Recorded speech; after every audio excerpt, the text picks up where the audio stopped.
I kind of love when people ask me what I do because I think they're completely not expecting the answer that I give them whatsoever. It still surprises a lot of people when you say that. Like when you actually say, I'm an environmental scientist, they go, exactly what you just said. Oh, wow. It's like kind of a shock. But just jumping on your point, it's never a shock when a man says anything that they do.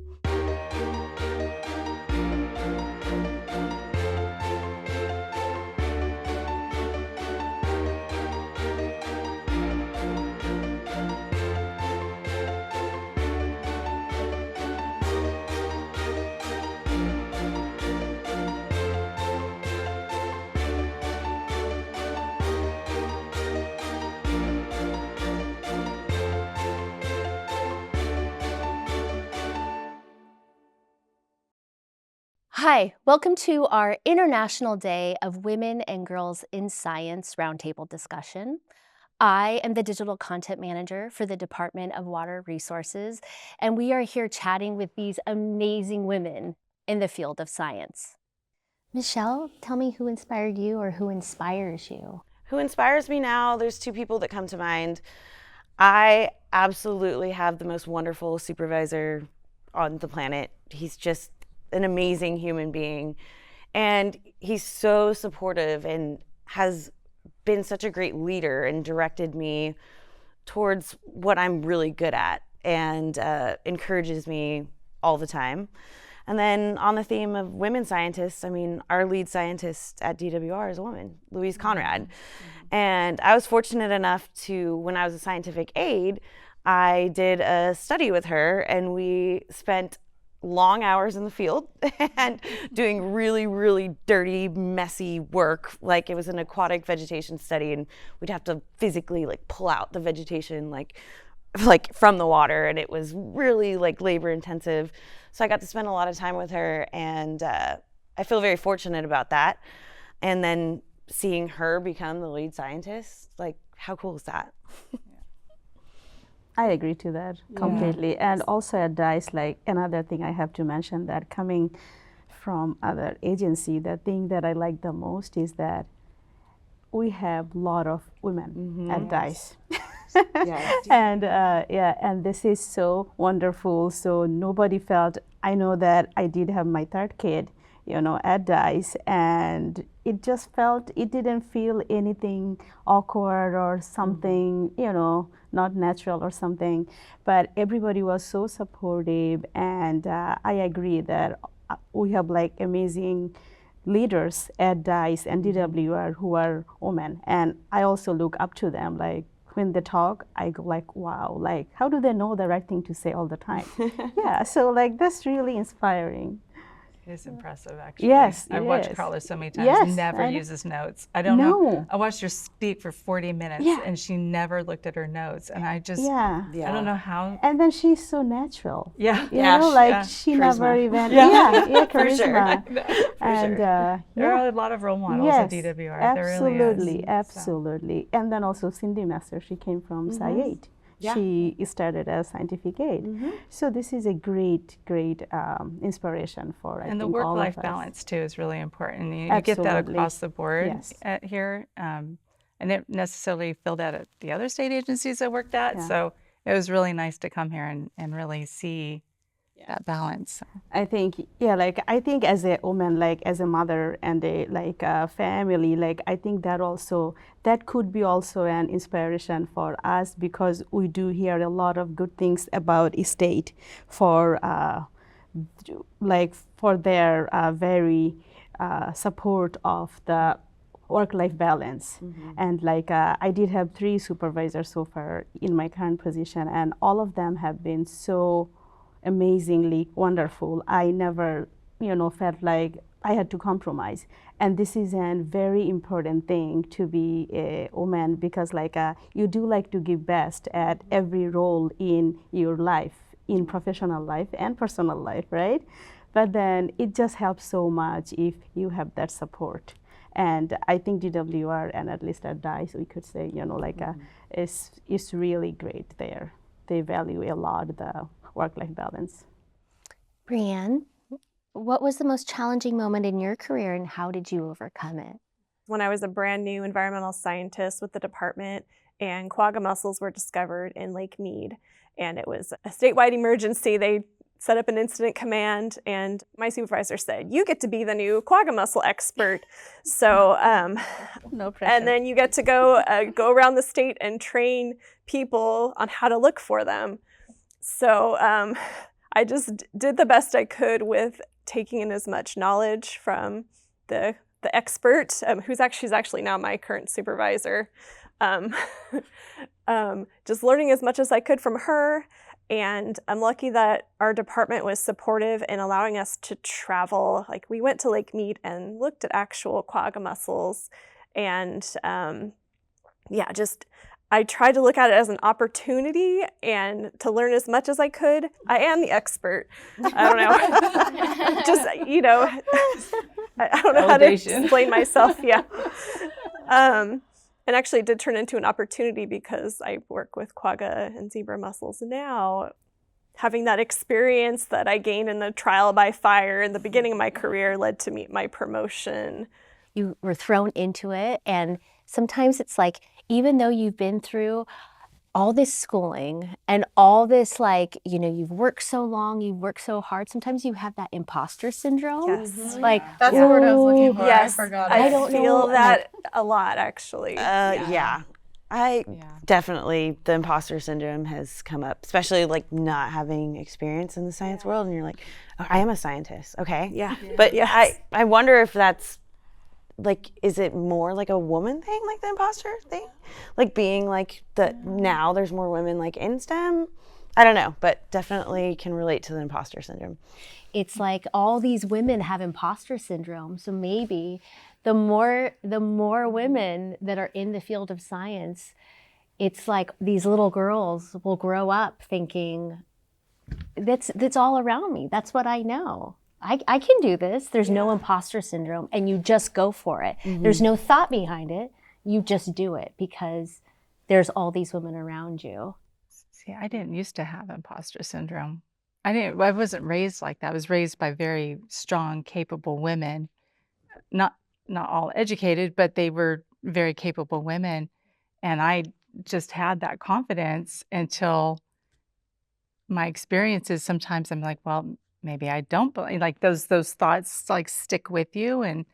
And so I think not just being, seeing others in the field, but I think for us, as our responsibility is to make sure that those that come along behind us, like Breeze is starting out, we need to do whatever we can to instill confidence in her. And I think that's where I feel like me as a mentor, that she's exactly the person I would want to mentor, because I don't want people to go and start second guessing themselves. And because that does more damage, and getting thrown into things, sometimes that causes that self-doubt to kind of, slip in there. But so I think it's twofold. It's not just seeing the women in those fields that you're interested in, but then also us as women in that field have a responsibility to make sure that, those that are working with us are fully supported and don't allow those doubts to get in there, because that does way more harm than good. So Michelle, kind of going back to the question, tell me, why do you think it's important to be a woman in the field of science? It might sound cliche, but I'm going to say it anyways. It's important to be a woman in the field of science just to show that women can do absolutely anything. And I think it's important to show the diversity within science. You can be an environmental scientist like me and be the main boat operator all the time and train people and tow big trucks and do all of these physical things. And it's just important to show little girls and women and aspiring scientists that you can do absolutely anything. There isn't just this structure for what a woman's job should look like anymore. And it may seem like we keep repeating that theme, but it's still prevalent today. It's still important to keep showing women that you can do absolutely anything, like absolutely anything. So, yeah. Bree, tell me why you think it's important to be a woman in the field of science. I feel like I have kind of two answers. I wouldn't say one's necessarily funny, but I also I love the question of like if you were at a party and someone asked you what you did. I kind of love when people ask me what I do because I think they're completely not expecting the answer that I give them whatsoever. And I think it's also like a personality to career conflict. You meet somebody and you would not expect like that individual to be the person that shows up for that role. So sometimes I almost even like laugh when I get asked that question because I always get the like, like really like response, you know? So it's kind of like, I kind of actually love that at the same time, which like makes me feel, I guess, cool to be a woman in science. So I guess like there is the cool factor of, I guess, like being like the woman in science that they know or whatever. I even have friends who refer to me as their woman friend in science, like their girlfriend in science or whatever. So it's kind of funny to play that role in your dynamic of your life. But also on a more serious note, I think I don't know. I think it's important to show the representation, the like diversity of who can be what. I don't think there's ever, you know, certain roles that can play whatever job. I don't know if this is like bad to say, but I feel like when you ask, I guess maybe I could be incorrect, but sometimes if you were to ask a man maybe what their job is, you're not usually taken back by any position that they decide to tell you, you know, but maybe for a position like this, you're more taken back to hear it from me or from a woman, you know? So I think there's that perspective, and I just think how we were saying, like, it is important to show other women that it is doable. Like everybody is capable of doing hard things. Everybody is capable of achieving things. We are all intelligent individuals and should be represented as such. So definitely to jump on that, why it's still important to be a woman in science is it still surprises a lot of people when you say that. Like when you actually say, I'm an environmental scientist, they go, exactly what you just said. Oh, wow. It's like kind of a shock. But just jumping on your point, it's never a shock when a man says anything that they do. So yeah, I agree wholeheartedly. Kelly, if you could go back and talk to the 10-year-old version of yourself, what would you tell her? Stay the course, sweetie. Honestly, just stay the course. And, you know, things are going to get hard, but they'll get better. And, you know, I always feel like there's hope, and you shouldn't ever give up on that, and dream big because it's worth it. Michelle, if you could go back and talk to the 10-year-old version of yourself, what would you tell her? I would tell her that life isn't going to unfold in a straight direction, that there's going to be many times where you get knocked back 5 steps and you walk forward 2 or sideways 3, and that's okay completely, to take your time finding who you want to be, finding what you want to do. And I would tell myself just to do something that makes you happy. My dad always used to say, and he still does, don't take a job for money. Take a job because you love it. Take a job because it means something to you. And environmental science means a lot to me. So yeah, just tell myself that life doesn't turn out exactly the way you think it will, but it turns out pretty good. Farida, if you could go back and talk to the 10-year-old version of yourself, what would you tell her? I think I would tell her not to be scared and not to listen to thousands of voices that's telling you or trying to define you what you should be doing just based on what others have been doing or they think you should be doing. So just keep on your, positive thinking, and don't pay attention to all the negative talk, and just be pure on your intention, because that's what I have always believed in, that if your intention is right, good things will happen. And it did, and it does. Bree, if you could go back and talk to the 10-year-old version of yourself, what would you tell her? I would tell her that life is not all about sports. Like, that sounds so random, but when I was 10 years old, like, I was made to believe, like, I'm going to be playing softball, like, as, like, my career, or, like, soccer, you know, like, they're always like, let's make it big playing sports. But I was also, like, at the same time, that more on the nerdy side kid that was maybe a little different or whatever. So, and then, like, growing up, I look back at old photos. They're kind of funny to laugh at, you know, like, just looking at them and whatnot. But it was like, well, I just was myself, you know, and I grew up. So just accepting, like how we were saying, that maybe it's not the way you thought it was going to be. For so long, I was like, oh, I'm going to go to college and play sports. Like, I thought that was going to be more like, you pick your career around whatever fits a sports schedule, but who would have thought I actually quit sports because it's not what I wanted to do, and I actually was really happy with what I decided for my career.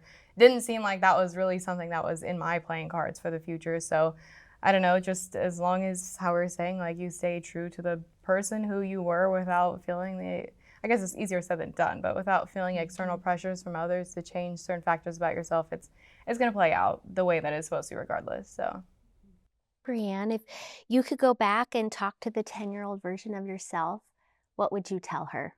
I would tell her, don't give up. Your life isn't going to happen the way you're necessarily envisioning it, but everything's going to work out, and you're going to end up having a career that's rewarding and fulfilling, and you're going to have a family. Yeah, I guess that's about it.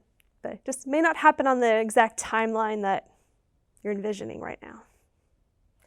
Well, I need to thank you all for being such inspirations and for taking your journey in the field of science and making it attainable for all the young women that are going to see this. And I hope to really inspire them. So thank you so much for participating in this roundtable discussion for the International Day of Women and Girls in Science. Thank you for the Thank opportunity. you for having us. Thank you. Thank you.